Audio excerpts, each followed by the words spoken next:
You ever watch those baking competitions where they try to like elevate the s'more and they do some like avant-garde tomfoolery that's just enough of a whiff of what a s'more is supposed to be, but it's not gonna stick the landing? It's cause they mess with the formula. Graham cracker, chocolate, a marshmallow, graham cracker again. It's perfect. No notes, buddy. Now look, we're gonna elevate the s'more today, but we're gonna honor its roots by doing the individual components homemade and as good as they can. Except chocolate. I just bought a bar because tempering chocolate is hard. First, even though we're a long ways from needing it, we're setting up our marshmallow mold. Now pause.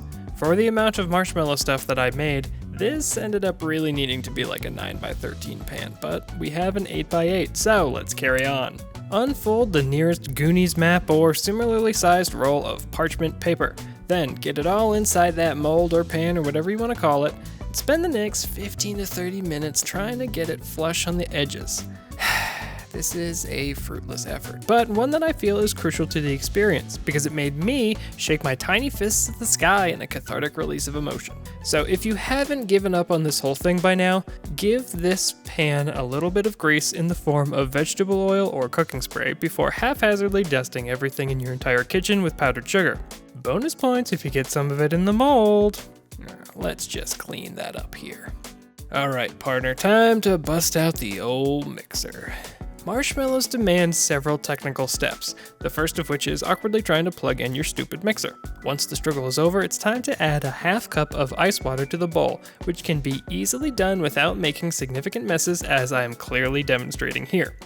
Anybody remember when I did semi-relaxing ASMR content here? Now it's just chaos. Are you people happy? Let me know in the comments after you've finished liking, subscribing, and sharing this video with everyone, including random strangers on the street who gave you weird looks like that guy I saw on the subway last week. I wonder what Terry's up to these days. Next, we're going to add our splash of vanilla to the icy depths and toss back 3 packages or 3/4 of an ounce of unflavored gelatin. Kick on the mix until it all comes together and let it set and firm up. Note, if you are going for some sort of flavory mellow, well, you're going to want to add your extract of choice at this stage as a substitute for the vanilla. But that's not what we're about here. Remember, we are elevating while respecting the humble origin of the original dessert sandwich. I am not counting ice cream sandwiches because that video did terribly. Okay, now for the terrifying part. We're over at the stovetop where, wouldn't you know it, there's a pot just waiting for you. Let's give it half a cup of water, 300 grams of granulated sugar, a cup of light corn syrup, and a dash of salt, which will make this whole thing slightly less completely unbearably sweet, but not really, because that's just sort of how marshmallows do. I don't know what you're expecting here. We're whisking and watching this constantly as the temperature rises. You don't need a candy thermometer like mine, but you do want a thermometer because you want to get this as close as possible to 240 Fahrenheit without going over or under too much. You super don't want boilovers or pops because if this goop hits your flesh, it may very well just burn straight through to the other side. By the way, this is one of those things that they always screw up in the baking competitions because this stuff like burns in seconds if you aren't paying attention, and then it utterly destroys your pan and life if you let it go too long. So definitely stick around and watch it very closely. Is that death syrup up to temp? Good! Your violence and bad attitude are noted, Angry Sauce. While it's still hot, we need to turn our mixer on low to stir up the gelatin mixture and slowly drizzle in that sweet, sweet lava into its final resting place. Once it's all in, it's time to turn up the science, and also the speed, all the way up so that it can whip. We want a thick ribbon, 2 C's, 3 B's. There, our deadly lava syrup and our grungy gelatinous goo have combined their powers to become the culinary equivalent of Kirby, round, soft, and completely unthreatening unless you get too close.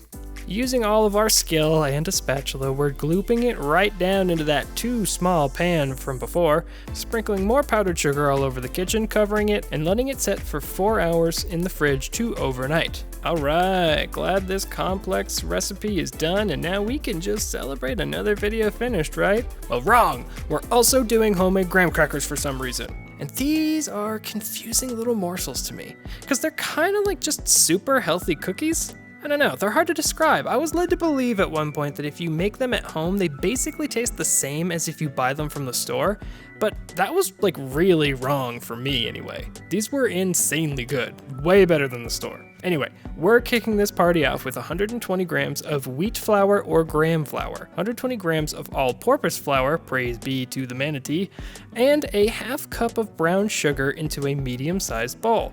Follow that with a sprinkle of salt, 2 teaspoons of baking powder, and 2 teaspoons of cinnamon, and baby, you got yourself a stew going. Then, as the name of the bowl implies, we're gonna mix these ingredients together within it. Radical concept, I know, for a mixing bowl, but we push the boundaries here at A Cooking Thing. We're kitchen rebels. That's why we get a separate bowl to add 1 large egg, 2 tablespoons of a dairy cow's milk, 85 grams of honey, and 50 grams of vegetable oil before mixing it together and absolutely disrupting the system by throwing the wet ingredients in with the dry. Whoa, play something totally punk rock that also won't get us copyright struck while we rage against the machine by mixing these ingredients together. Yeah! Okay, that's enough. Look, I'm tired, and my knees are no good for moshing anymore. Not after the incident. Speaking of knees, let's knead the dough until it's nice and smooth. See what I did there? I appeal to a wide audience by making punk rock references for the youths, but also clever puns for the geriatric millennials and above out there. That's called universal appeal, Food Network. Stop screening my calls and give me my own show already. Alright, we need to wrap this up, and since I don't have plastic wrap after one specific comment called me out on it in a sassy way, I'm using a reusable plastic bag, which I am stripping of as much air as possible and placing it in the fridge for 1 hour to rest. Would you look at that? Time flies when you don't film dough resting in the fridge for an hour. So, with our oven preheated to 300 Fahrenheit, let's dust our parchment paper with flour and roll out this dough. We're looking for maybe like 1/8 of an inch to 1/16 of an inch thick. It's gonna rise no matter what, but the thinner the crunchier. Good rule of thumb for both cracker dough and plot lines for superhero movies. Thin plots. Looking at you, Spoderman 5, Doc Ock's Crazy Holiday. I'm kidding, it's an all-time classic up there with Citizen Kane. Okay, those are thin, so we're gonna make a basic outline of a shape, but we're not gonna finish those shapes just yet. That's for a little bit later. I don't know why. In the hot box they go for about 10 minutes, rotating the pan after 5. After that, we're gonna pull them out and make the rest of our rectangles, along with pokey holes for air escape reasons, or maybe just because they look fancy, I don't know. Back in the oven now for 20 minutes, although now would be a good time to brush with a little bit of milk and sprinkle on some cinnamon sugar if you like a sort of churro-esque tenacity to your s'mores. Did you remember that we were doing s'mores? Because I sure forgot like a long time ago. Alright, let the oven completely cool and let them rest inside of it for 20 or so minutes. This is to achieve the crispy crunch of your graham cracker dreams. Okay, time to wrap this thing up for real this time. This video is already the longest non-ASMR style thing on this whole channel. I like s'mores, they're pro-fire. I too am pro-fire. Not in a weird way. Okay, I've said too much. We did some grilling and chilling for dinner, so now we've got some low burning flames and a little bit of embers, which is the perfect spot to roast our marshmallow. We got our marshmallows, our graham crackers, our chocolate that we made ourselves. Definitely didn't buy that at the store, but we didn't film it because I don't owe you anything. Anyway, let's do this thing. Look, I'm just gonna say it now. This was a waste of time because homemade marshmallows don't set themselves on fire like store-bought ones, and I, for one, am bitterly disappointed. I guess the s'mores came out like basically the best s'mores I've ever had in my life, if that's some sort of consolation prize. I don't know. But here's the real action. Yes, burn with righteous indignation. Thanks for watching if you stuck around. If you didn't, why not? That hurts my feelings. You're what we call a rude. That's okay. You people who stuck around are cool. You got to see me light a marshmallow on fire.